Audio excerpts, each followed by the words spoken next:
Hi, everyone. It's taken me a long time. I've been in a big holiday blur since January 1st, and I usually get my visioning board and all of that to you right away. But for some reason, and probably for a lot of reasons, this holiday was a little bit hard to shake off, and the new year was hard to start. But I have not stopped thinking about you and how I owe you a visioning board. Um, Introduction because I do want you to stick to your goals this year. And some of what I thought I would do right now is for you to just take a look at last year. And last year, if you were with me and you did the visioning board, the way we set it up was we did listing out your values and listing out your life pie as it is now and how you want it to be. And considering that there's only like 1% of the people that actually finish their visioning for the new year, I don't want you to trip yourself on whether you did enough this year or whether you have succeeded or anything like that. But what I want you to do is just join me in a meditation right now. Close your eyes, get comfortable in your chair, and let's think about the last year and what it was that this last year meant to you. So I'm going to take you backwards on a backwards journey. And let's start with what the pre-holiday season was like for you. What was happening early December and November? What was your October like and the fall? Remembering that sometimes the seasons and the change of the seasons and the holidays actually really affect us way more than we think. So pull back into some of this thinking. And let's think about September and August when the summer was ending and the fall was just beginning to start. What was happening then? What did you have set up for your fiscal year? And then go look at the summer. What was the summer like? Was there some great vacations that you took, connections with friends, being outside a little bit more? And the spring. Oftentimes in the spring, we're kind of shaking off some of our winter fog and trying to become more active and out there and make our plans for the summer. And then what was the beginning of last winter about, like January, February, March? What did you set up for yourself that year? What did you want to accomplish? When I think about the last year, I think about different themes, like what was happening to me emotionally, what was my work life like, what was my social life like? Did I stick with my exercise routine and my meditation routine? Did I organize my house well? Did I have a daily routine that I stuck to? What were my basic practices that I did on the daily? What am I proud of? What do I regret? What did I procrastinate on? Did I do any really major house projects? Did I buy any major items that made my life more comfortable? Did I go on trips that really energized or revived me? Did I lose people? Did I make new friends? Did I move around a lot? What was it that I enjoyed? What was it that was difficult? And come back to here now. And with that, looking backwards, I want you to just take a minute to jot down some of the things that were relevant and important. And I'm going to pause the video for 1 second so that you can do that. I'm going to do it as well.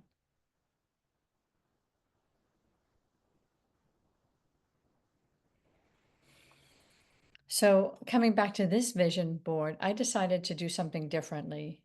I looked at my vision board probably in December and thought, okay, yeah, I actually stayed on track with a lot of the things that I wanted, but I wanted to stay more on track than I had before. So I thought about doing something different. And so I found a journal that would help me keep track of things. And I read a lot about commitment and motivation and happiness and commitment and acceptance, those kinds of things. And I want to share a few ideas about that with you. But firstly, I want to take a second to show you or to explain to you actually I'll take a picture of it and put it in the link to show you and to explain to you. A book version of a vision board, not a vision board, because I know in the 24/7 world, when we put yellow stickies around our house, like smile, don't eat so much, here's a picture of me in a bikini, those kinds of things as goal reminders, sometimes we stop seeing things. And I notice for me, my vision board is pretty big, so it falls off the wall pretty easily. And so I kind of roll it up and I know it's in that corner, I know where it is, but I don't really reference it a lot. I don't really see it a lot. And so I wanted to do a daily practice, a weekly practice, a monthly practice, very much like my journaling. And so I have a vision book now. And my vision book is in sections. And there's basically 5 things that I want to accomplish in this first part of the year. And I want you to think for a second, this could be back on your life pie, the things that you really want to accomplish that would help you have sort of base practices that you have in place if you haven't got them already, like healthy eating, exercise, mindfulness, time with friends, time planning your work. These are just some of them that you might want to write down. Being with your family, really building and working on your healthy relationship if you're in a relationship, and working on that base relationship with yourself. So I find that journaling that I do every morning, and when I journal, I set up 5 gratitudes that I write down every day, anything that's remnant of a dream that I had. And then I look at obstacles that I might have that are either in my day or in my mind, and a plan of the things I'm going to accomplish. I do that every morning. It could be a word, a sentence, a paragraph. It could be 3 pages that I write. But basically, after all these years of journaling, I've got it down to a pretty small amount if I don't have a lot of time. And that way I feel like I'm really tracking myself. I'm really keeping track of myself. And the gratitude helps me set on the positive. The plan helps me stay on track. Like, what's my plan, my exercise plan, my plan to take care of myself that day, and maybe anything else that's coming in there that I want to do that's extra, aside from my work hours during the work week. So I want you to think that for yourself. Noticing the positive things that happen in your life is a game changer. It will change your neural pathways. It will keep your focus on things, not worry, not anxiety, but things about moving forward, things about appreciation. It helps you take that look. And then looking at the obstacles, like I might be in a bad mood. I might have a lot of anxiety. I'm worrying a lot. I'm preoccupied. I'm tired. I'm sick. I'm depressed. Or I'm just distracted. So you kind of know what you're working with that day. And the plan is so critical. And if you want to get really regimented about this, I thought of another thing that was really helpful. And sometimes at the end of the day, I wonder, where have I been? I've been like maybe thinking about my life, maybe staying focused on my goals, but maybe I've just been lost. Maybe I've been lost in my thoughts. I've caught up in work, trying to do my to-do list, um, preoccupied with some relationship issue or family issue. So I really want to track when I'm in my flow. And so here's a thing that I'm doing. I'm doing actually 2 things to keep track of myself during the day, because I think that's one of the important things is keeping track of yourself. So sometimes I notice that on a Friday that I'm like, wow, what happened with the week? That went by so fast and I'm exhausted. But if I keep track of myself, the questions I'm going to ask when I set my alarm 3 times a day, morning, noon, and night, or towards the end of the day, is, am I in the flow? What am I thinking about right now? And when I talk about being in the flow, what I'm talking about is, are you in your groove? Are you liking what you're doing? Are you revving? Are you really in a good space with yourself? Are you being productive? Are you happy? Um, and so remember, I've talked a lot over the years about our self-talk, and sometimes our self-talk is actually complaints about ourselves or criticism about ourselves. And I really want to catch myself in that kind of thinking to make sure that I am repairing that and not occupying myself in rumination and worry. So I watch that. So are you in the flow? What are you thinking about? And to notice, like, if you caught yourself in those 3 check-in times, like, yeah, I'm totally in the flow. I'm like writing, I'm seeing, for me, I'm seeing my clients. I'm really focused on those sessions. I feel like where I'm making a lot of strides in helping people. That's what I'm talking about. And the other thing that I do in the 3-minute check-in time is I ground myself. I take a deep breath in. Exhale, feel my feet on the floor, feel myself in my body, and notice what's happening in present time. So here I am, right? Being in my day. It helps a lot because sometimes I don't know why the day went so fast or why it's now 5 o'clock. So keeping track of yourself is a really important part of reaching your goals. So that's just a tip. The other thing I thought about was trying to um, create a new habit. So one of the things I've added to my daily practice, besides, you know, every morning, you know, meditating, journaling, doing some form of exercise, and or planning when I am going to do my exercise, is I've started to do a simple creative thing. My thing that I'm choosing to do for a while is draw. And I used to draw a long time ago. You know, those days when, you had time when you were in college or something like that. I used to take drawing classes and things like that. But now I haven't drawn for years and I actually forgot that I did draw. So I'm going back to drawing, and it's only drawing like 10 to 15 minutes in the morning. So maybe you're thinking, oh my gosh, my morning must, like, when do I start my day? When do I wake up? Well, that's another thought, is like, when are you going to fit in your self-care practices? I think part of that groggy time of the morning is a great time to do that. Although sometimes we stay up too late and we sleep in and we have to go somewhere, so we can't really do that. So remember, if you miss that window, you got to create that window in your schedule. Maybe that's how you spend your lunch hour, right? Maybe that's how you spend your break, is catching up with yourself. But for me, to spend an hour in the morning getting ready and being really mindful and prepared and noticing things in a different way, noticing myself, noticing my life, keeps me on track. So I would welcome you in your vision board and your vision book year is to try to have some daily practices that you do and that you really stick to them. And again, if you miss your morning window, then you do it at some point of the day.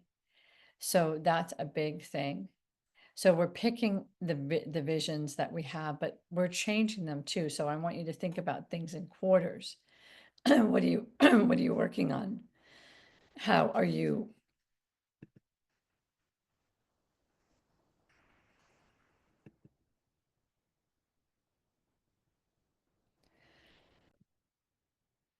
So what are you working on and how are you keeping track of yourself? Not only in the daily, but what I've been doing is having a weekly check-in with myself. Like, how did I do all week? Like, which days were I most successful and which days do I sort of start losing my groove here? And then I do a monthly check-in on what is happening in my vision book that is a struggle for me. And how am I remembering that I'm not alone with this human struggle to stay on track and to stay connected to my purpose, and how my purpose might be changing and what my patterns are that I tend to fall into. And then what's external things that are going on in my life that are seasonal things, or people coming into town and distractions like that. So remember, for me, what's coming up around visioning this year is staying on track with myself and not getting distracted. And there is something about that connection with self and how our connection with self mimics the world that we create outside of ourselves. Recently, I was on a trip and I was renting an EV car, and I had never done that whole,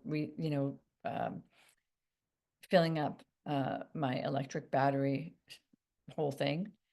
And when I was driving to figure all this stuff out, um, I heard this blaring. Someone else in the EV charging station was blaring their radio really loud. And I looked over at them, and actually, instead of just hearing the noise, I heard what was being played, and what it was this whole idea about the external mimics the internal, and that state of your life is the state of your internal life. And I was like, yes, I love that. I love that so many people are listening to this kind of information right now.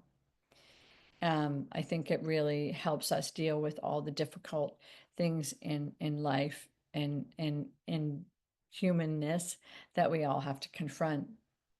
And so I want you to just remind yourself that every time you kind of feed yourself in a positive way, you're actually doing something really beneficial to the people that you know and to the community that you live in.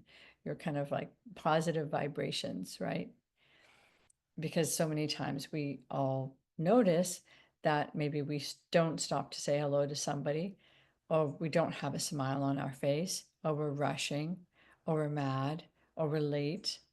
And so to change that internal feeling is to also change that external connection with others and with yourself in your world. So building that kind of habit, even the one that I was talking about earlier of starting to draw, changing one thing in your life actually helps you acknowledge more things, see more things, and be somehow different in your day-to-day life. And change is hard. So it's not an easy thing to try to set out to change something. Change is uncomfortable. So it's uncomfortable some mornings for me to sit and do all those tasks in the morning because I want to get up and I want to play on, like, look at my phone, and I want to, walk around and things like that. Waste time. I always think about the time that I waste and how do I waste time. And I want you to think about that too, because if you're going to stay connected to yourself and your purpose for this year and the things you want to keep track of in yourself, then it is going to be honing into this. So I've mentioned a few things now. I've mentioned making sure you stay connected to your values, picking 5 things that you want to work on for a period of time, having a daily practice, checking in with yourself 3 times a day, writing in this book, this visioning book, the 5 things that you want to try to build on, and then starting to look at your habits and how to build healthy habits and how to build a new habit and how to change your old habit by noticing where you are and what your patterns are of distraction and self talk. So that's a lot. What I'm going to do to try to help you is to give you a moment every month to meet up with me. And there'll be a link here, and you can sign up to just check in. And I'm going to check in anyways, whether anyone's there or not, because I know how these things go. And you can just listen to it. It'll be a very short reminder of how are you, where are you, and it will be some tip, some thought that you can have. But that's what I'm thinking about, is trying to get back on track, trying to stay focused with myself, and wanting to share visioning again as a possibility for you. And a lot of people in my practice say, no, I don't do, setting New Year's resolutions. I don't set resolutions. What I do try to do is have it as a time in my life, because I do think energetically it's a new beginning. And I try to think about where I came from and where I want to go. And not to do it in a way that makes me feel like a failure or guilty or I haven't succeeded. but in a way that, hey, there's new possibilities out here for me. And I don't want to be afraid of the places I get stuck and the negative patterns that I have. I want to look at them. I want to know them really well. One thing that really helps me is to think about when I have a place that I get stuck or part of my personality that I don't really like or I struggle with, is I try um, to join with that part of myself and understand it more, and then remember all the other functional parts that I have in myself that work that help me move forward. But if it wasn't for me having both sides, then I wouldn't be a human being. Like the part that um, has worked well and has sustained, and the other parts that, okay, still work in progress in that area. So yes, some of the things, the 5 things might be things that I've attempted in the past, and maybe I need to evaluate, are they not that important that I still don't do them? Or do I need to really like work with that part of myself that's resisting that? Like it's not so easy.